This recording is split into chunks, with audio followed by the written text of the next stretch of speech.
everyone. Thank you so much to watch this program. I have a special guest from US, Toney.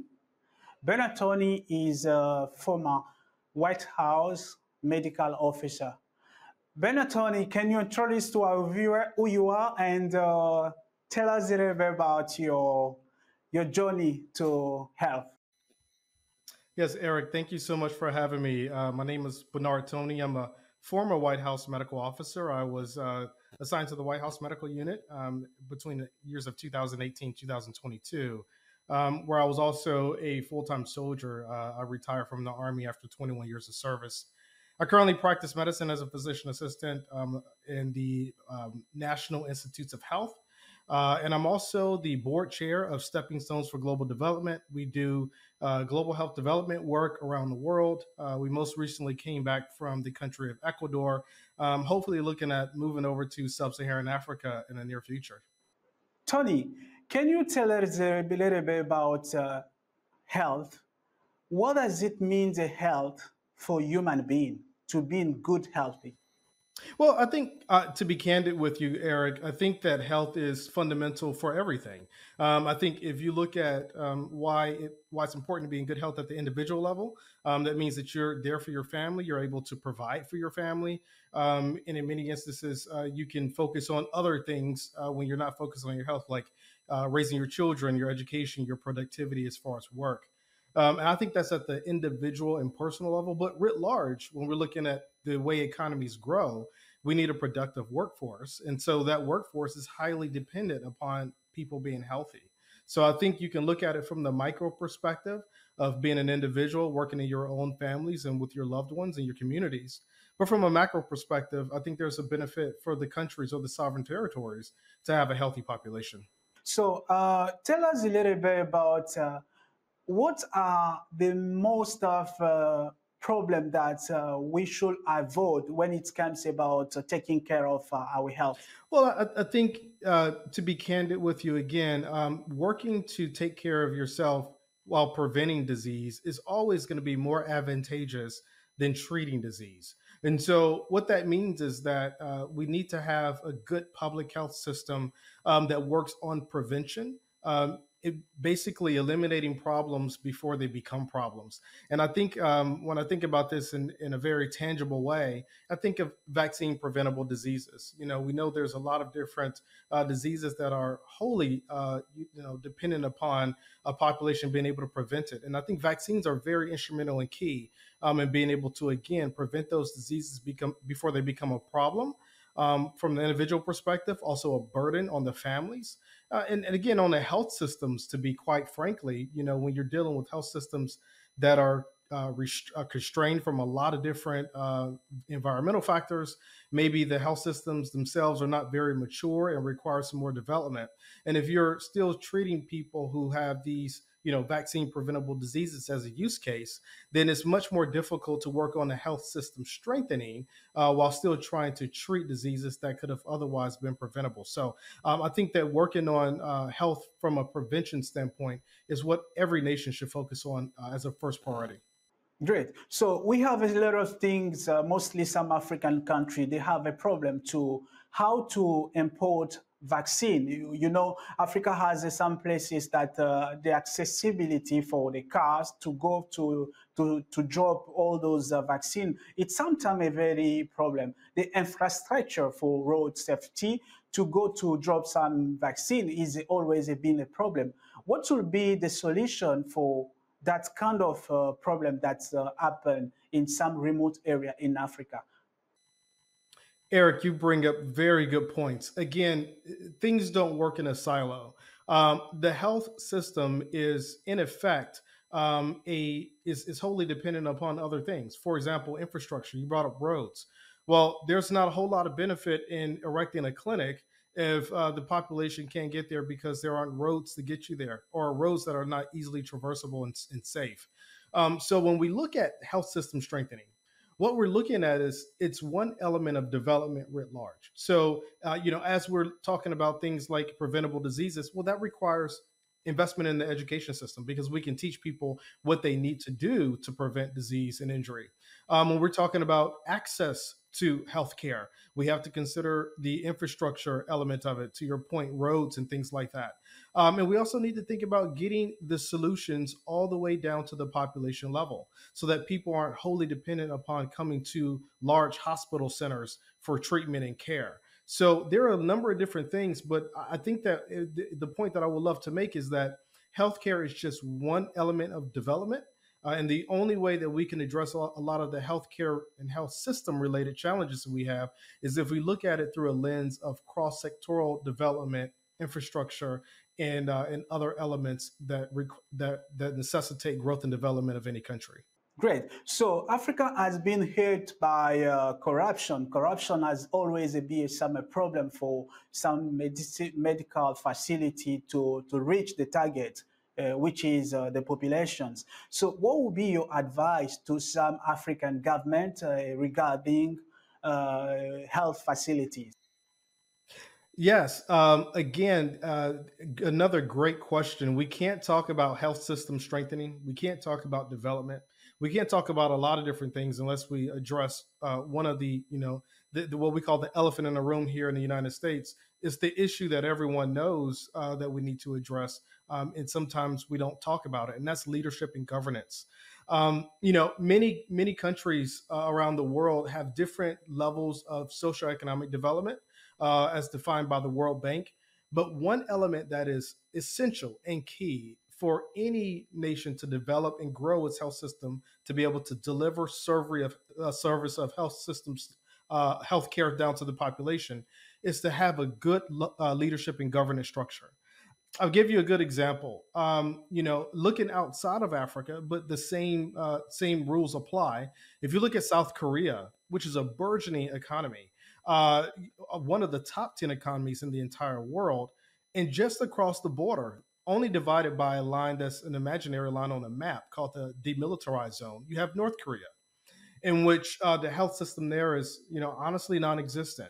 And so what we're dealing with essentially two areas that share the same territory, have the same geography, have the same language in many instances, but we have two completely different levels of development.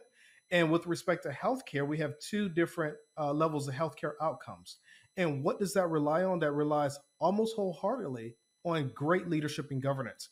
So if we want to be able to move the ball forward in a sustainable way, we have to make sure that we are engaging our leaders and holding them accountable to being able to deliver these healthcare solutions that are so needed by the population.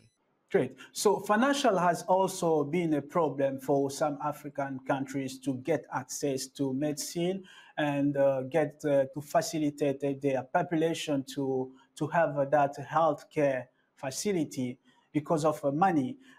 What's the World Bank or all the institution, financial institution could do so that some African country can be in the situation that the health is open to all populations.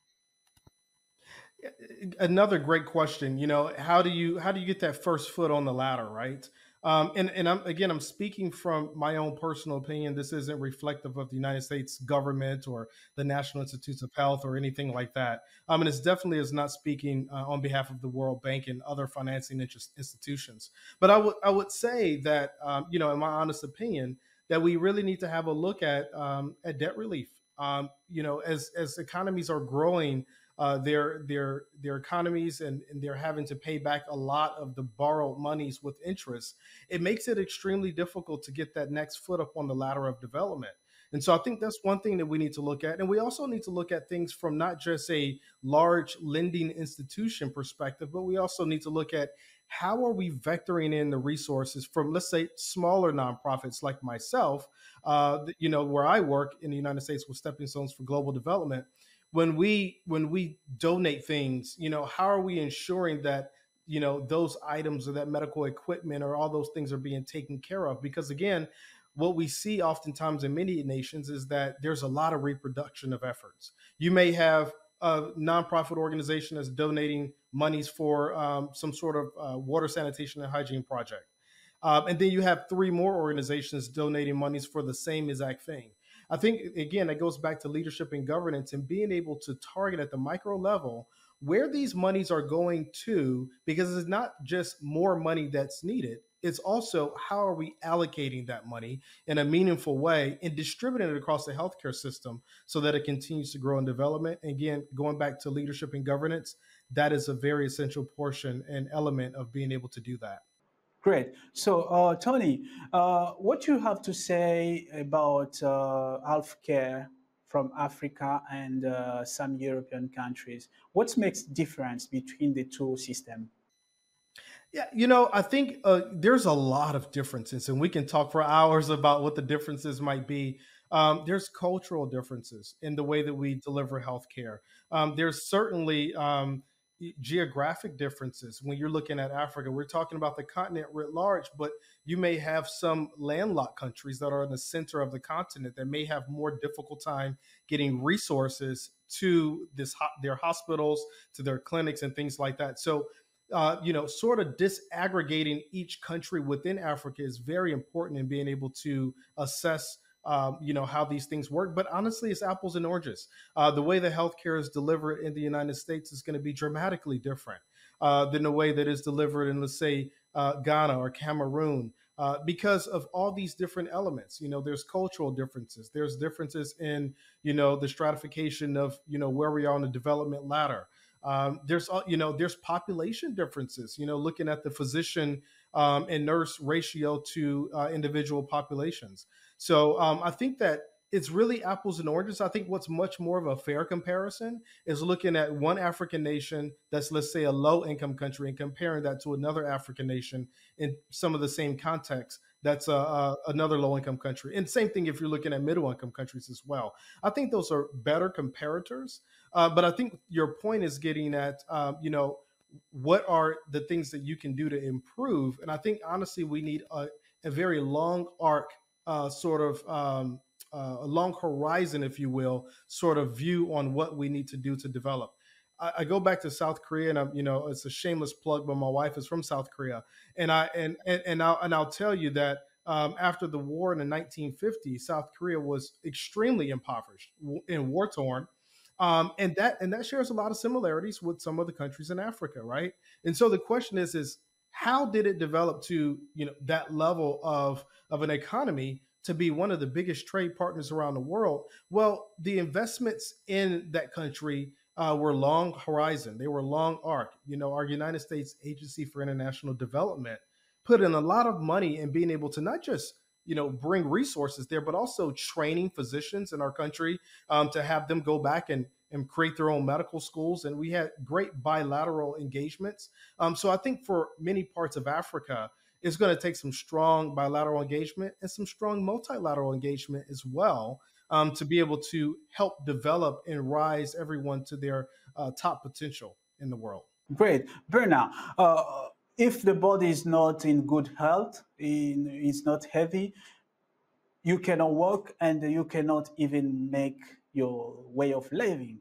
So, what are the regular diseases that we should avoid so that we keep our body safe? I can give example like you have a lot of people dying from AVC, you have people dying from heart attack, you have people dying from a diabetic. What are the regular diseases that it's a permanently to people that they should avoid?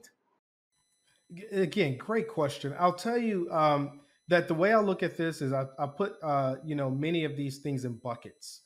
You just listed diseases that are chronic diseases. They're non-communicable diseases, meaning that you can't give me your diabetes if you have diabetes.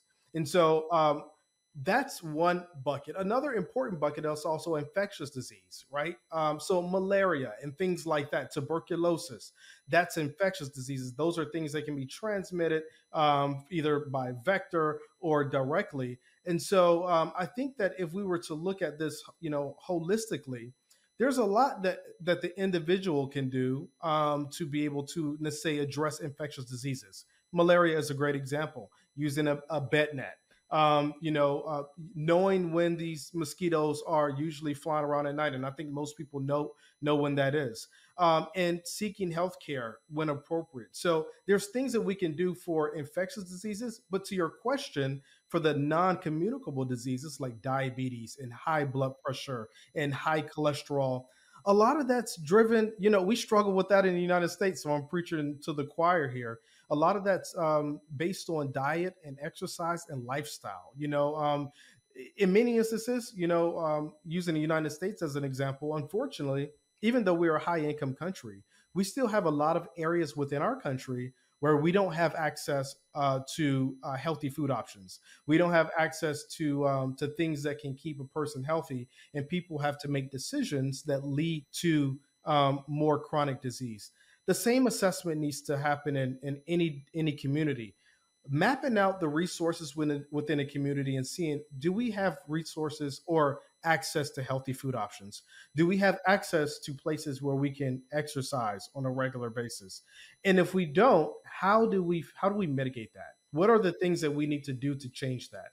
But a lot of these diseases that you mentioned, they're significant burden worldwide. All these chronic diseases, and we need to look at our diet. We need to look at our exercise, but we also need to look upstream at what are the resources within the community that even if an individual was well intentioned, they still need some assistance with. And again, that goes back to leadership and governance. Okay. So, Bernard, what impact what we eat can have to in our health? What impact that can have in our health? What we eat?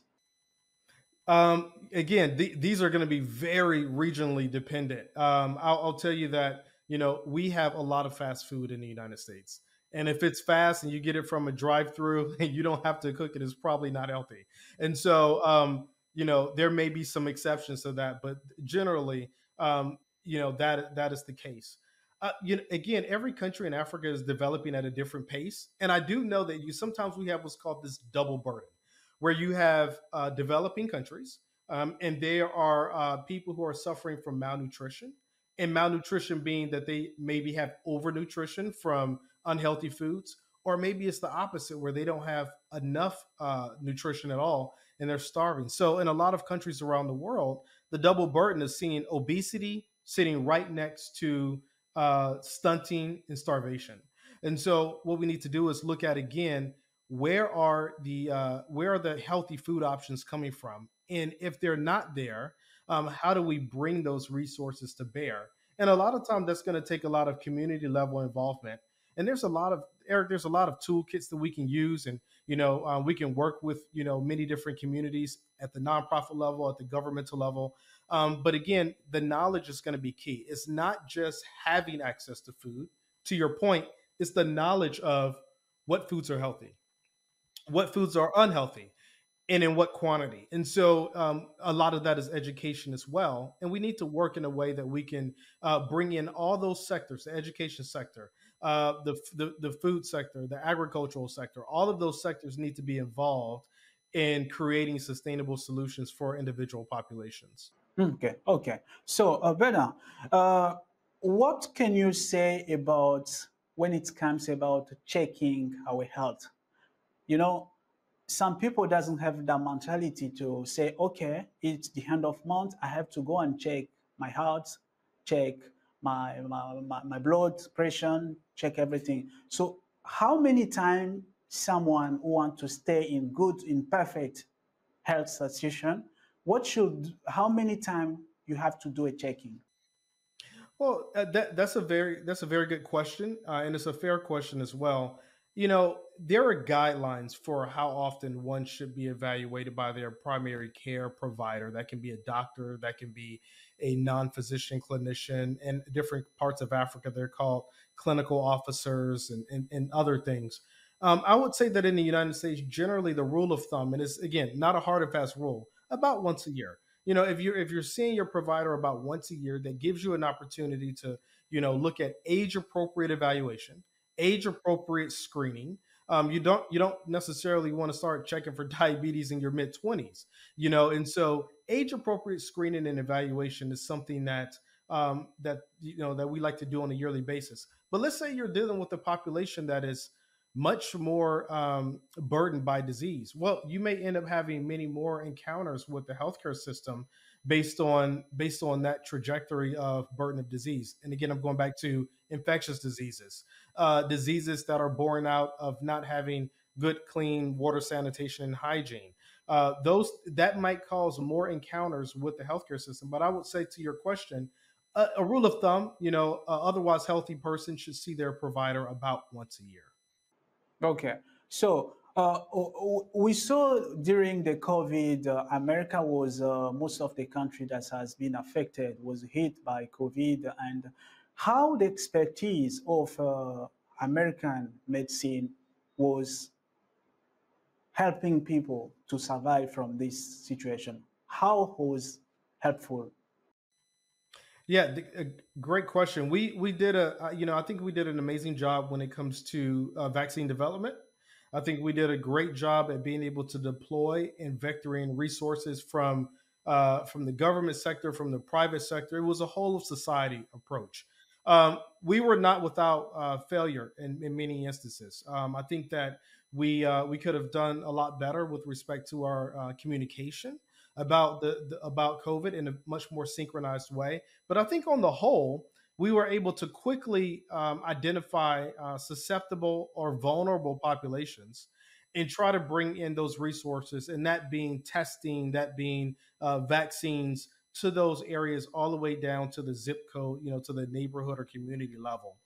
I think that we still need to work on bolstering up our capability and our capacity to respond to future pandemics and epidemics.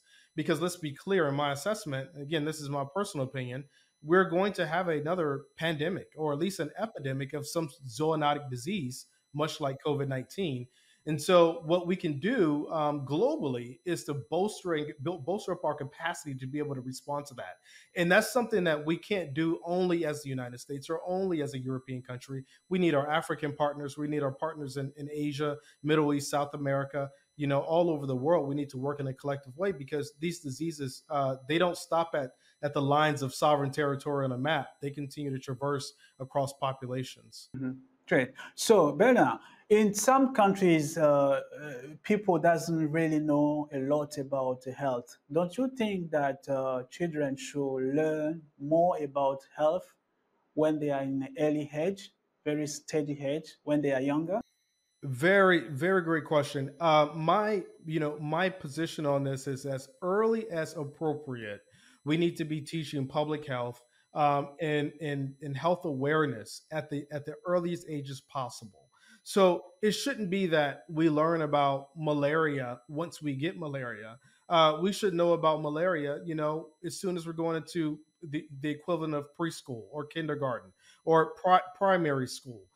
So we should be learning about all of these things well in advance. So that way we can affect change. Because let's be clear, our children are the future generations that are going to help develop any country, any nation, any region, any city. And so we need to bring that knowledge to them as early as possible because they're going to be the future drivers of change and innovation. But we have to give them the conditions that they can do so. And so education at the earliest point possible that is comprehensible, understandable, and that children can they can digest it and know what it means to themselves and to their families. Great. So, Bernard, we have another issue when it comes about disease in Africa. Sometimes it's taking long because the drugs have to come from abroad. Don't you think if some government from Africa and the European can establish some factory that can make drugs, medication locally can prevent many people from dying?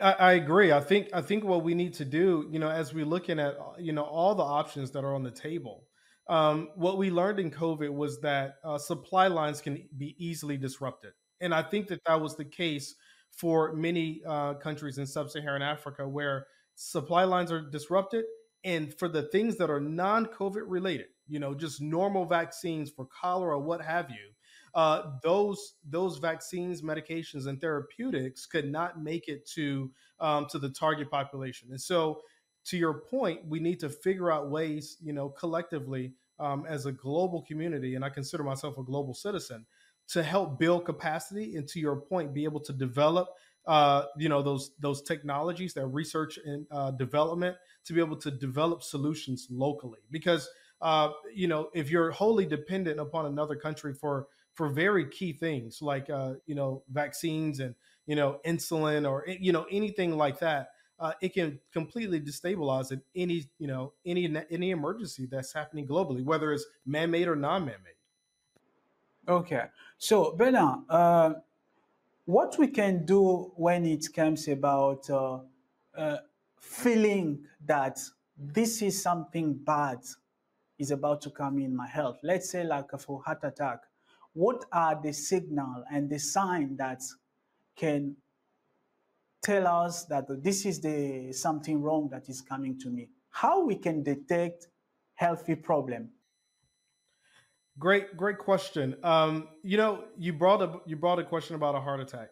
I've been practicing medicine now since 2014, and if a patient came into my clinical space, that has some chest pain, which is oftentimes one of the signals of a heart attack, but often not. We need to have the resources to be able to diagnose that. And so that goes back to the building blocks of the health system. We have to have the capacity to be able to, one, detect it from a clinical standpoint. And that's going to take some investment in, the pre-service education for healthcare providers, and being able to have those healthcare providers as close to the population as possible. But we also need to have the capability, to detect that. In the United States, we have certain protocols that we go by. We know we get a EKG. We look at the electrical changes in the heart.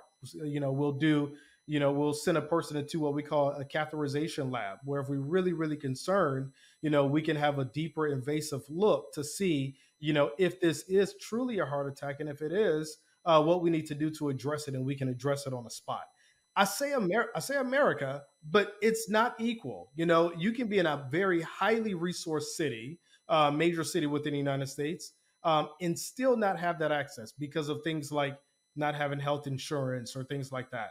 So, but the to your question, we need to be able to have the capability, the resources, and those resources need to be available to be able to diagnose things like a heart attack, because it's not something that you can honestly tell just with the naked eye. There's things that there are a lot of things that mimic, let's say, a heart attack. You can have heartburn from indigestion. You can have chest pain, chest wall pain, that can make someone think that maybe they're having a heart attack. So we need to have that infrastructure to be able to properly diagnose, treat, and evaluate. But as far as anxiety, you know, it's easy for me to sit here, in my home and say, don't be anxious, when I know that's not the case for a lot of people. I know that many people have a concern about their health.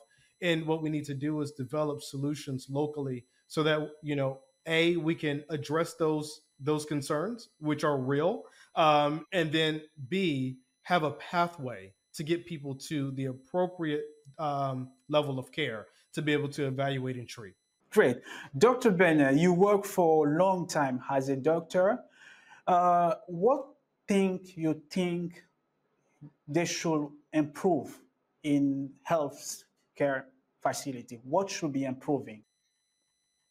Great question. Physician assisted by training, but I think that I'll speak to that, what we call the health system building blocks. And so, one, that's leadership and governance. We've talked about that. Two, that's service delivery. Three, that's health system financing. We talked about that as well. What we haven't talked about quite a bit is the health workforce, having the appropriate medical products, vaccines, and technologies, and lastly, having good health information systems. And so those last three, we haven't really talked about them yet in this conversation, but they're very key. We need to look at what is the ratio. Do we have the appropriate distribution of healthcare providers to population? And so that's going to look very different depending on the geography, depending on the population. But that assessment needs to happen. That context needs to happen, to be able to identify where there's gaps in the health system as far as workforce. And that workforce can be everything from a physician all the way down to a community health worker, because they're also very instrumental in delivering good quality health care. Med- we talked about medical products and vaccinations and technologies. That's something that oftentimes is coming in from the outside. We need to look at how we can enable that to be developed within the hospital systems and the research institutions within your respective countries in Africa. And then lastly, no healthcare system without a good health information system to be able to track, each individual patient's course of care, how healthy they were 5 years ago and what that looks like now. We have to build in health system technologies that allow for us to have a good identification of, looking at when a person is sick, what treatment they've had in the past and what treatments they'll need in the future. Without that, good record keeping, and it doesn't have to be anything fancy. It doesn't have to be the best technologies, but we need to make sure that we have a system that's able to appropriately address, the information system shortages that many places have. Great. So, what has been the achievement you have done since you've been a doctor? You say, yes, I'm proud of that. Again, as a physician assistant, I've done a lot of different things. I've worked, for the United States Army. I've delivered healthcare for our soldiers. I've worked in joint environments where I've delivered healthcare for other, other branches of our military. That would be the Navy, the Marines, the Space Force, the Coast Guard, etc. I've also delivered healthcare in foreign nations. Helping patients in Germany, where I was stationed for a few years. Also in South Korea, I mentioned that I spent some time in South Korea, and even outside of that space, even before I had any formal medical training, I was still assisting, our United States Army Special Forces in places like Afghanistan to be able to bring, simple solutions down to places that are otherwise resource constrained. That was sort of in the military context. Scaling up to working at the White House, I was instrumental in protecting our president and our vice president and our first lady. Driving a lot of the medical planning and healthcare protection that we did to ensure the health security of our nation's leaders. And now in my nonprofit space and in Stepping Stones for Global Development, I really look at how can I work with lower and middle income countries? How can I bring all of my education as a public health expert to bear on populations that don't necessarily have the resources that we have here in a high income country? And so that doesn't have to mean poor health outcomes. That can just mean that we're approaching problems from a very different vantage point and from a different perspective. And so helping communities identify where they have strengths and if there are any weaknesses, how we can fill those gaps with solutions, from external stakeholders, but with heavy local internal community involvement, because we're partners in this. We're not saviors, if you will. And I know that in global health, there's always been some sort of um, you know question as to the global north's intentions or the global north's way of doing things. I'm a firm believer in that we might have resources, and that's fair. That's a fair assessment. But the solutions are going to be driven by the people within those local economies. Great. Bernard, thank you so much for all of this. What will be your last word to all doctor watching this show and all those people in Africa that they are mostly linked to health facility? Yes, I would say that we're embarking upon a an era in which we are now more interconnected than we've ever been before. Interconnected via technology, interconnected via global transportation, being able to fly across the waters in a matter of hours. So we need to look at solutions that are good for everyone. And so for any healthcare provider, to include doctors that are looking at this, we need to forge partnerships, because what happens in Africa is invariably going to impact us in one way, form, or fashion. And what happens in America, and we'll call it the global north writ large, is also, a bi-directional impact. So we need to look at ways that we can develop these partnerships, work together, find solutions, and have those solutions be driven by local community members, whether it's Cote d'Ivoire, whether it's Cameroon, wherever that local population is. Those are the leaders in those communities that know what they need, and we need to listen to them wholeheartedly and work with them to be able to improve health for all. Great. You just said something very important that I have another question to ask. Most of we know that U.S. Health system is powerful, but some doctor in Africa they have a problem to get like a visa to go, like a training, all those things for that can empower them to become more strong in health. Don't you think that the government should facilitate some doctor to have that access to U.S. for training? Yeah, again, not speaking for the United States government here, speaking as Bernard Toney. I think that we need to look at ways that we can transfer knowledge and skills. Absolutely. Does that necessarily mean visas all the time? I would say not always. Just like we deliver telehealth solutions, where someone on the other side of the world, you're in Cote d'Ivoire, I'm in the United States right now, we can certainly have knowledge exchange and training, virtually. And so I think that the mechanism of a visa and the training, in an institution is probably the best that one can have knowledge and develop a skill set. But we also need to look at ways we can deploy other solutions, with the advancements of technology. And I think we need to look at that writ large. Also think that brain drain is a problem in many countries. Brain drain meaning that once a person has a certain level of knowledge and expertise, then they leave their home country to go somewhere else, another country where there's maybe more resources or what's perceptibly what they may perceive as a better quality of life. I think that we need to have mechanisms in place to be able to keep that knowledge, skill, and expertise in the countries themselves. And so, one way of doing that, I presented a master's level thesis at George Washington University recently, is that maybe we need to invest more in non-physician or non-doctor clinicians. Maybe we need to invest more in clinical officers and folks that can't necessarily transfer their skills to another country, but that keeps them within their countries focusing on their most vulnerable populations. And so there's many different models in which that's helpful. In the United States, we do that as well, where we have physician assistants and nurse practitioners and people who couldn't necessarily transport their license to another country easily, but they're very instrumental in driving healthcare outcomes, good healthcare outcomes within the United States. So I think that's one thing that we should also consider as well. Is training in a U.S. institution a great opportunity? Absolutely. But do we have to think about this from a different vantage point now that we know that we have all of these solutions to be able to train virtually across the world in real time? I think we need to look at ways to leverage that as well and come up with a mechanism to keep that talent, quite frankly, within the country itself. Dr. Bernard, thank you so much for your timing.